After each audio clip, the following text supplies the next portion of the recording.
北韓 ready 3種導彈一齊射，射又唔射。北韓早前高調呼籲境內大使館人員同喺南韓嘅外國人撤離。尋日進入射導彈嘅緊張時刻，點知因為落雪，卒之都係唔射。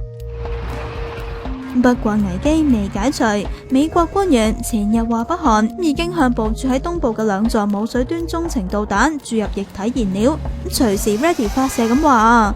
消息仲話北韓同時喺東部咸嘅南道一帶部署咗4至5部流動導彈發射車，估計上邊就係載住射程分別覆蓋日本同埋南韓嘅勞動同埋飛毛腿導彈啊！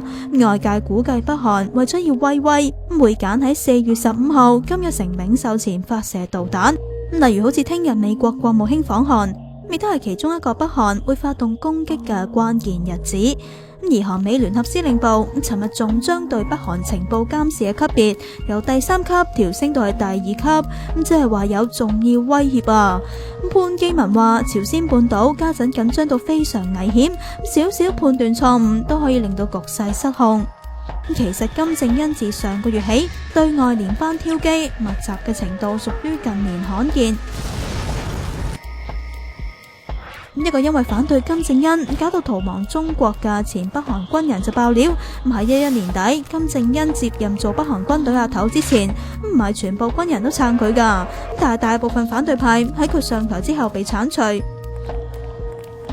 佢又串北韓饑荒處處，而目前嘅軍備中國60年前已經用緊啦，所以北韓根本就唔會開戰。難怪漏打仗嘅北韓市面至今依然咁平靜。